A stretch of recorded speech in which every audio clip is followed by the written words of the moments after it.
Hello students, parliament नाम का chapter चल रहा है पॉलिटी में और काफ़ी दिनों से मैंने वीडियो अपलोड नहीं किया, उसके लिए मैं माफ़ी चाहूँगी। अगर मेरा एक भी स्टूडेंट देखता है और मैं उसको कंटिन्यू नहीं दे पा रही हूँ तो उसके लिए मुझे बहुत ज़्यादा खेद है। आगे मैं आपको डिवाइसेस पढ़ाती हूँ पार्लियामेंट्री प्रोसीडिंग की, ठीक है। तो ये अगर आप यूपीएससी, यूपीपीएससी और कोई भी सिविल सर्विसेज की तैयारी कर रहे हैं, पॉलिटी रिलेटेड एग्जाम की तैयारी कर रहे हैं, सीडीएस एनडीए वगैरह, तो वहाँ पर आपके लिए बहुत हेल्पफुल है, चाहे भी यूजीसी नेट के स्टूडेंट हो या आप कोई भी इससे रिलेटेड एग्जाम के। तो चलिए स्टार्ट करते हैं। पार्लियामेंट नाम का ही चैप्टर है, आगे से मैं इसमें शुरू कर रही हूँ। अब इसमें इससे पहले मैंने आपको पार्लियामेंट्री कमेटीज़ पढ़ा दी थी, आज मैं बताऊँगी डिवाइसेस क्या होती हैं। सॉरी, सेशंस पढ़ाए थे मैंने आपको पार्लियामेंट में, आज मैं आपको पढ़ाऊँगी डिवाइसेस पार्लियामेंट्री प्रोसीडिंग की।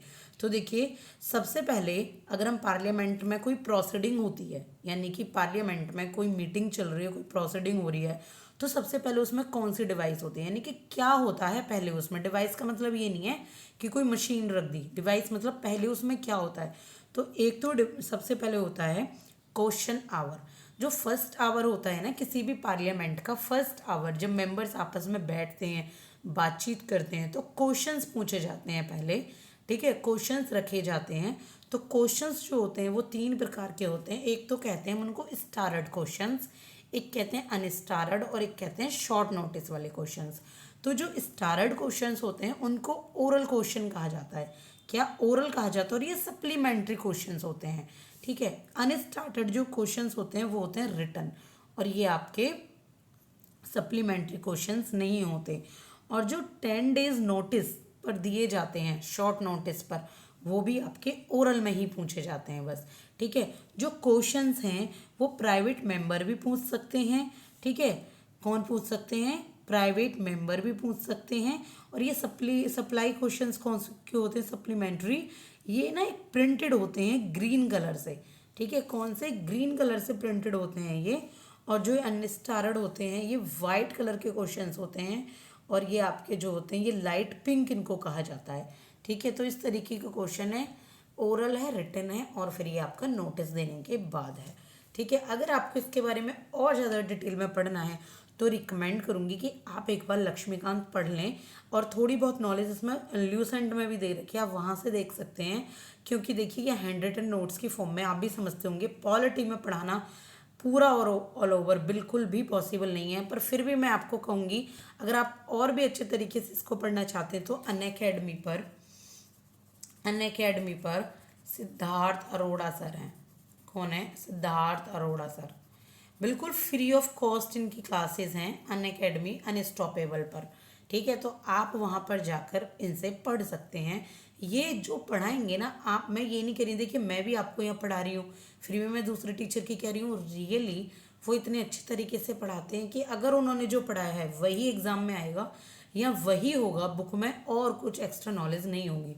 वो सारे ही नॉलेज को बहुत डिटेल में देते हैं, ठीक है। मैं यहाँ हैंड रिटन नोट्स की फॉर्म में पढ़ा रही हूँ तो मेरे लिए ये पॉसिबल नहीं है। मैं सिर्फ आपको एक रिवीजन पर्पज से पढ़ा रही हूँ, ये एक आइडिया लग जाए आपको, और यहाँ आपको कैसे नोट्स बनाने होते हैं, तो इस वजह से आपको थोड़ा फ़ायदा पहुँचे।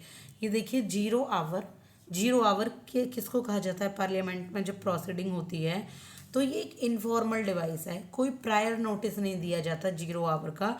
जब क्वेश्चन आवर ख़त्म हो जाता है तो उसके बाद जीरो आवर शुरू हो जाता है, यानी कि जो भी गैप होता है क्वेश्चन आवर और एक एजेंडा जब बनता है उसके बीच में, उसको कहा जाता है जीरो आवर। इसके बाद है मोशन क्या होता है? डिस्कशन होता है। कैसा? जो भी कोई पब्लिक की इम्पोर्टेंट अगर कोई बात है, पब्लिक की इम्पोर्टेंस के बारे में जो भी डिस्कशन किया जाता है उसको कहते हैं मोशन। तीन प्रिंसिपल्स कैटेगरीज होती हैं मोशन में, एक होती है सब्सटेंटिव, एक होती है सब्सटीट्यूटिव, और एक होती है सब्सिडियरी। तो जो सब्सटेंटिव होती है वो डील करती है इम्पोर्टेंट मैटर्स के साथ, जैसे कि इम्पीचमेंट से रिलेटेड कोई भी डिस्कशन है तो सब्सटेंसिव मोशन में किया जाता है। सब्सटीट्यूट में ओरिजिनल मोशन रखे जाते हैं, ओरिजिनल मोशन का सब्सटीट्यूशन रखा जाता है, और सब्सिडियरी में कोई मीनिंग इनकी नहीं होती, ठीक है। इसके बाद है क्लोजर मोशन। तो जो क्लोजर मोशन होता है वो मूव होता है by a member to cut short the debate on a matter debate is stop, यानी कि किसी एक मेंबर के द्वारा मूव किया जाता है, लोकसभा मेंबर के द्वारा, जो कि कोई डिबेट होती है ना, तो वहाँ पर उसको स्टॉप कर देना है, ये डिबेट अब आगे और नहीं चाहिए, तो वहाँ पर क्लोजर मोशन ला दिया जाता है। इसके बाद है प्रिविलेज मोशन। प्रिविलेज मोशन क्या होता है कि पार्लियामेंट्री प्रिविलेज को तोड़ देना किसी भी मिनिस्टर के द्वारा। मिनिस्टर को ये प्रिविलेज है कि वो पार्लियामेंट्री जो प्रिविलेज उनको दी गई हैं उनको वो ब्रीच कर सकें, ठीक है। इसके बाद है कॉलिंग अटेंशन मोशन। तो कॉलिंग अटेंशन मोशन में क्या है, इंट्रोडक्शन दिया जाता है पार्लियामेंट में किसी भी मेंबर के द्वारा कि वो किसी मिनिस्टर को सुने, अटेंशन दे उस मिनिस्टर को, तो इसको हम कहते हैं कॉलिंग अटेंशन मोशन, कि किसी मिनिस्टर की बात सुनी जाए, उसको अटेंशन दिया जाए। इसके बाद है एडजर्नमेंट मोशन। तो जो एडजर्नमेंट मोशन होता है इसमें अटेंशन ड्रॉ की जाती है हाउस की, किसी भी एक डेफिनेट मैटर होता है, कोई भी अर्जेंट पब्लिक के इम्पोर्टेंट से रिलेटेड मैटर होता है, और इसको सिर्फ और सिर्फ लोकसभा में ही किया जाता है, इसको राज्यसभा में नहीं दिया जाता, ठीक है। तो ये है एडजर्नमेंट मोशन। फिर भी कहूँगी एक बार लक्ष्मीकांत को जरूर पढ़ें। ये नोट्स बेशक लक्ष्मीकांत से ही है मेरे और ल्यूटसेंट से आपका मिक्स करके बनाए गए हैं, पर अगर आप एक बार लक्ष्मीकांत पढ़ते हैं तो आपको और अच्छे तरीके से क्लियर हो जाएगी अगर आप यूपीएससी या सिविल सर्विसेज की तैयारी कर रहे हैं, क्योंकि वहाँ पर डीप नॉलेज चाहिए ही चाहिए। इसके बाद है नो कॉन्फिडेंस मोशन। तो देखिए जो आर्टिकल 75 है कॉन्स्टिट्यूशन का, ठीक है, उसमें जो काउंसिल्स ऑफ मिनिस्टर्स हैं कलेक्टिवली रिस्पॉन्सिबल होते हैं लोकसभा के लिए, यानी कि लोकसभा किसी भी मिनिस्टर को हटा सकती है नो कॉन्फिडेंस मोशन पास करके, और इसमें कम से कम 50 मेंबर होते हैं। कौन सा आर्टिकल 75 इसकी बात करता है, कोई भी लोकसभा में किसी फ्लोर पे किसी मिनिस्टर को हटाना है तो सीधे नो कॉन्फिडेंस मोशन यहाँ पर लागू कर दिया जाता है, यानी कि उसको वोट नहीं दी जाती। कॉन्फिडेंस मोशन क्या होता है कि वही है कि जैसे मान लो पीएम चुने गए नरेंद्र मोदी, और पीएम को चाहिए अब कॉन्फिडेंस मोशन, यानी कि कॉन्फिडेंस मोशन पास कर दिया जाता है कि हाँ भाई हम राजी हैं इन्हें पीएम बनाने के लिए, और अगर नो कॉन्फिडेंस मोशन राज कर दिया तो गवर्नमेंट गिर जाती है, कॉन्फिडेंस मोशन में गवर्नमेंट बन जाती है, ठीक है। फ्लोर पर आपका स्वागत है, आप बिल्कुल मिनिस्टर बने रह सकते हैं, पीएम रह सकते हैं। इसके बाद है motion of thanks. Motion of thanks में ये प्रेसिडेंट की स्पीच होती है जो कि एमपी को देने के लिए की जाती है, जिसमें डिस्कशंस और डिबेट्स होते हैं ताकि गवर्नमेंट की कोई भी अगर क्रिटिसिज्म है, कोई एग्जामिनेशन गवर्नमेंट के किया जाता है, ठीक है, इसके फेलियर्स के बारे में बताया जाता है, तो ये है मोशन ऑफ थैंक्स। इसके बाद है डायलेटरी मोशन। डायलेटरी मोशन क्या होता है, ये एडजर्नमेंट का मोशन होता है, यानी कि कोई डिबेट का किसी भी बिल या मोशन के ऊपर अगर वो डिले हो गई है तो क्यों हुई है इसके ऊपर आपका किया जाता है आपका डायलेटरी मोशन। इसके बाद है no day yet named motion.